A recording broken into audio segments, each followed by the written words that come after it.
देखती रह गई ज्योति, तूने सबका दिल जीत लिया। तूने कर दिखाया ज्योति, तूने आज साबित कर दिया कि तू बेस्ट है।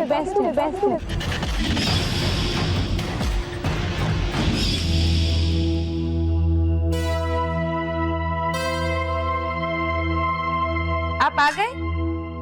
जल्दी से हाथ मुंह धो लीजिए, खाना तैयार है।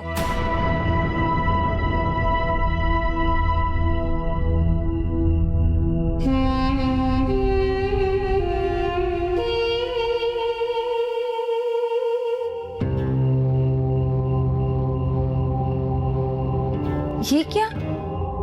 मैंने आपके लिए खाना लगाया और आप? तो क्या करूं?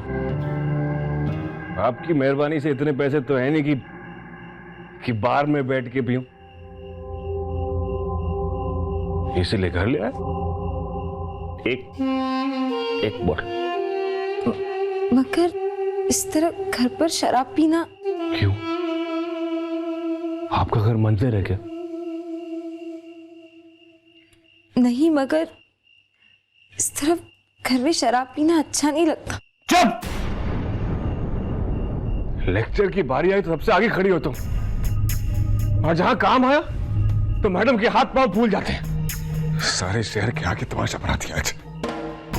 लेकिन एक बात तुमने साबित कर दी आज, तुम किसी काम की नहीं हो। यूजलेस, एकदम यूजलेस। ऐसा मत कहिए ब्रिज जी, कितनी मेहनत की मैंने। देर रात तक प्रैक्टिस करना और सुबह जल्दी उठना।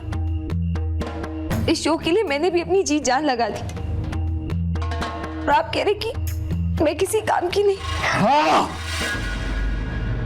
और फिर से कह रहा हूं, रद्दी पेपर से ज्यादा औकात नहीं है तुम्हारी। मेरे नाम, मेरी रेपुटेशन का कचरा कर दिया तुमने आज। मजाक बना दिया मुझे। और वो तुम्हारी महान बहन ज्योति,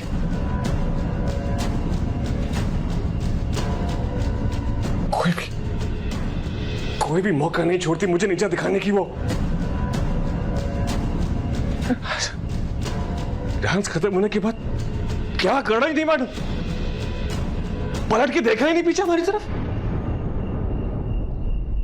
और ये सब तुम्हारी वजह से हुआ है। अरे थोड़ी सी मेहनत कर लेती ना तो लोग उसकी बजाय हमारे लिए तालियां बजा रहे होते हैं। लेकिन मैम साहब के पास टाइम का है। अरे खाने सोने से फुर्सत तब मिले था।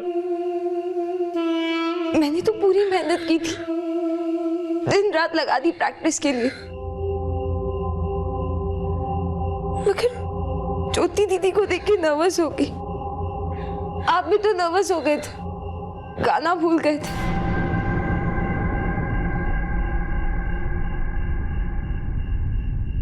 क्या?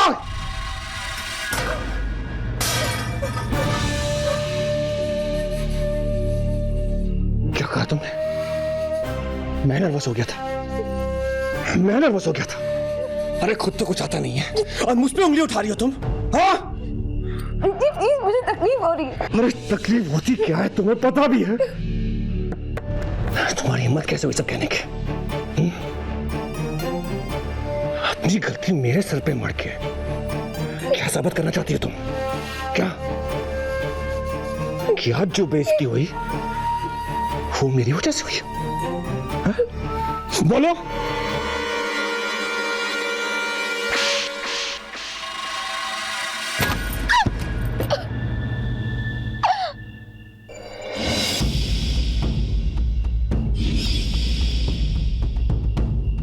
दो कौड़ी की लड़की, अरे तुमसे 1000 गुना अच्छी लड़कियां मिल सकती है मुझे।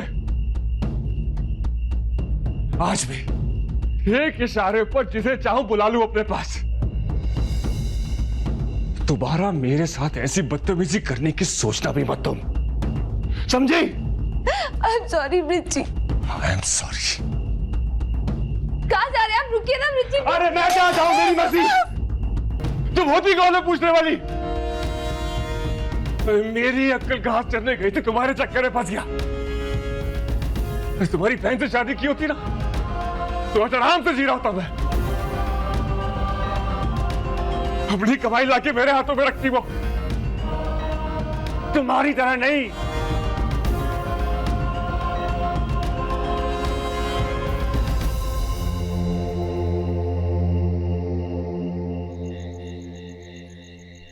आई होप कि तूने हाँ कह दिया हो। नहीं, मैंने हाँ नहीं कहा। मतलब तूने इनकार कर दिया।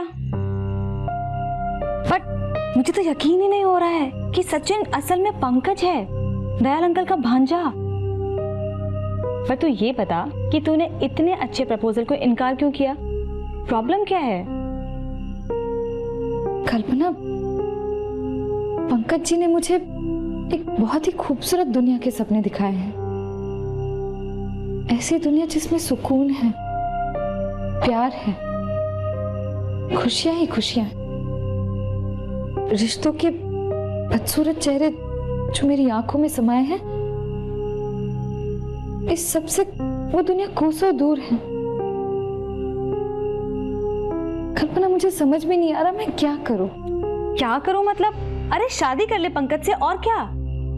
कल्पना, लेकिन वो देख ज्योति, जितना मैंने जाना है उन्हें, he is a very nice human being. सबका कितना ख्याल रहता है उन्हें। वरना तू सोच, इतने रईस आदमी को एक छोटी सी बच्ची की हेल्प के लिए शिशु मंगल आने की क्या जरूरत थी? और सबसे अच्छी बात तो ये है कि वो तेरी फैमिली के बारे में, तेरी फैमिली प्रॉब्लम्स के बारे में सब कुछ जानते हैं, और फिर भी तुझसे शादी करना चाहते हैं। वो जानते हैं कि तू इस वक्त किस दर्द से गुजर रही है, और प्लस तुम दोनों की सोच भी इतनी मिलती है, तो और क्या चाहिए तुझे? हाँ, वो मेरे बारे में सब जानते हैं, बस पता नहीं है तो रिच और सुषमा से मेरा क्या रिश्ता है। ज्योति, रिश्ते तो दिल से होते हैं ना, और सुषमा को तू अपने दिल से निकाल चुकी है, तो फिर कौन सा रिश्ता? और वो घटिया ब्रिज, जब वो तेरे लिए कोई मायने ही नहीं रखता, तो क्यों सोच रही है तू उसके बारे में? लेकिन मैं पंकज जी से कुछ छुपाना नहीं चाहती, मैं उन्हें सब कुछ बता देना चाहती हूँ, ब्रिज और मेरा क्या रिश्ता था, और ये भी कि हम शादी करने वाले थे। कल्पना, मुझे उन्हें सब कुछ बताना है। हम दोनों के बीच मुझे कोई सीक्रेट्स नहीं रखनी। क्या तू अब भी ब्रिज को चाहती है? नहीं। उसकी अब भी परवाह करती है या उसके बारे में सोचती है? नहीं। अगर अभी वो तेरे पास आ जाए, तुझसे अपने गुनाहों की माफी मांगे, तो तू उससे शादी कर लेगी? पागल हो गई है क्या? कभी नहीं। तो इसका मतलब ये हुआ कि तेरे मन में ब्रिज के लिए कोई फीलिंग्स नहीं है। हाँ, बस एक अफसोस है कि सुषमा ने ब्रिज जैसे धोखेबाज और मतलबी इंसान से शादी की। हाँ, और ये बात कि तू उस धोखेबाज और मक्कार आदमी की मीठी मीठी बातों में फंस गई थी, ये अगर तू सचिन पंकज को अगर ना भी बताए तो क्या फर्क पड़ता है? ज्योति, प्लीज फॉर गॉड सेक, ये सारी फालतू की बकवास अपने दिमाग से निकाल और पंकज को हाँ कह दे। लेकिन कल्पना, लेकिन क्या? कल्पना, मैं कोई भी फैसला लेने से पहले पंकज जी को एक बार आंटी से मिलवाना चाहती हूँ। मेरी हमेशा से यही इच्छा रही कि जिसे भी पसंद करूं उसे पहले अपने परिवार वालों से मिलवाऊं। अगर घर में सबकी इजाजत हो तो फिर सबके आशीर्वाद से अपनी नई दुनिया बसाऊं। मगर अब घर तो रहा नहीं मेरे पास।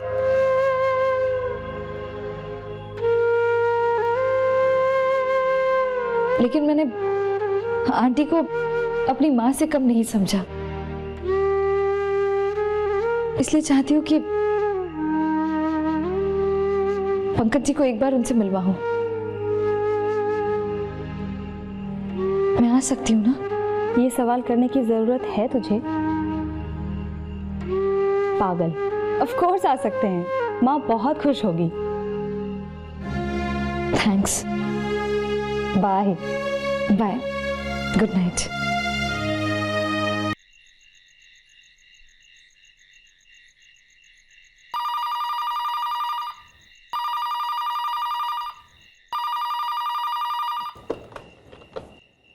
हेलो मम्मी, ज्योति दीदी ने। ज्योति,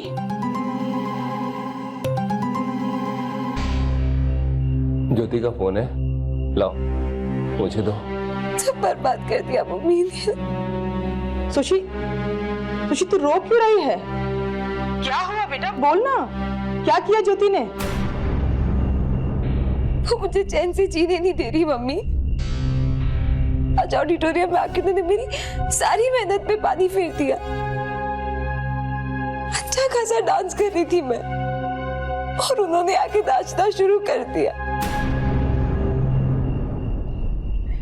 रिच्ची भी बहुत गुस्सा है, वो भी मुझ पर बहुत गुस्सा कर रहे थे। सुशी देख बेटा, तू रो मत हाँ। मुझे बता कि अगर ज्योति ने जानबूझकर तेरा शो खराब किया है तो ब्रिज तुझसे क्यों नाराज है? रिच्ची उन पर ही गुस्सा है मम्मी, बहुत चिल्ला रहे थे वो। मुझसे उनकी हालत देखी नहीं जाती मम्मी। मैं उन्हें ऐसे नहीं देख सकती कि मुश्किल से हमें एक काम मिला और ज्योति दीदी की वजह से सब खत्म हो गया।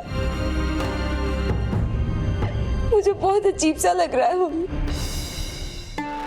बहुत अकेला महसूस कर रही हूँ मैं।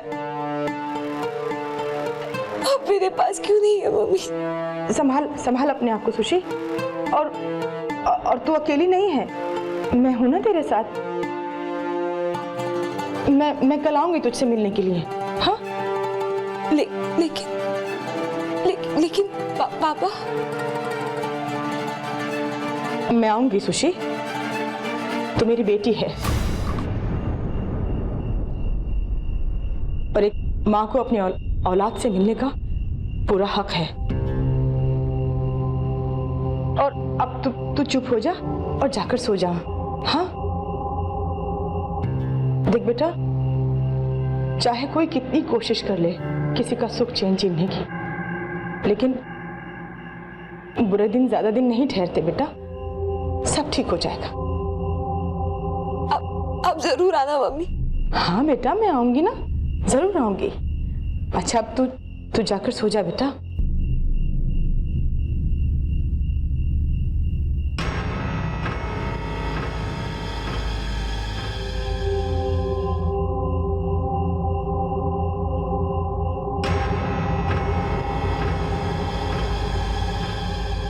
ऐसे क्या देख रहे हैं?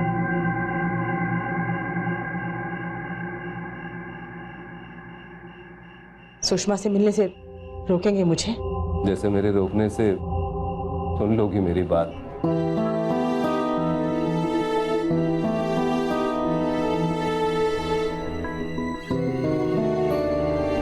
मैं तो सिर्फ ये देख रहा था कि सुषमा के लिए जो प्यार, जो फिक्र तुम्हारी आवाज में झलक रही थी, तो ज्योति के लिए तो कभी नजर नहीं आई।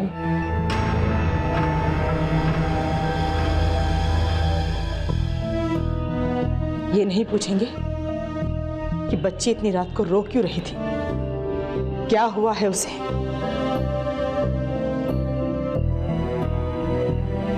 पता नहीं इस ज्योति को क्या जलन है उससे जो। बस! उस लड़की ने क्या कहा क्या नहीं, उसके साथ क्या हुआ, मुझे कुछ भी नहीं जानना है। तुम्हारी बेटी है ना वो, जाओ ना मिलो उससे। दोनों मां बेटी मिलकर ज्योति को कोसो, जाओ, जो मन में आए करो, पर मुझे बख्श दो। जितना प्यार आपके मन में ज्योति के लिए है ना, अगर उतना ही प्यार सुषमा के लिए होता तो आज इस घर में यूं मातम नहीं पसरा होता। सौतेलापन मैंने नहीं, आपने दिखाया है। आप तो ऐसा बर्ताव कर रहे हैं जैसे सुशी आपकी बेटी ही नहीं। बिल्कुल सही कहा तुमने, वो लड़की मेरी बेटी नहीं है। उसके बारे में मैं कुछ भी जानना नहीं चाहता, कुछ भी। ऐसे भी कौन सा सच बोल रही होगी तुम्हारी बेटी।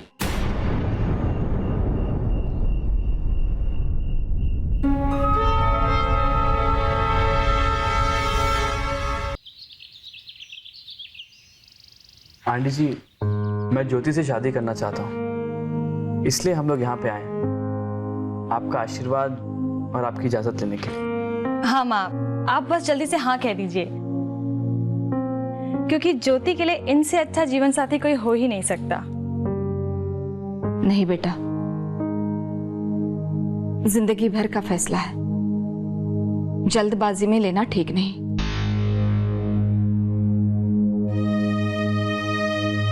और फिर ऐसे रिश्ते के लिए नहीं।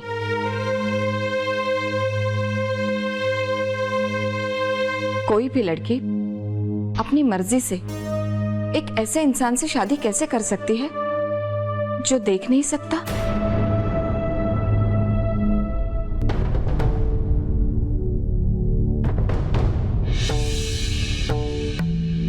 इस शादी को लेकर बहुत सारी जिम्मेदारियां और बहुत सारे सवाल जुड़े हुए हैं। मैं एकदम से हाँ कैसे कर दूं? ज्योति, पंकज, पहले तुम दोनों को मेरे कुछ सवालों का जवाब देना पड़ेगा। मंजूर है?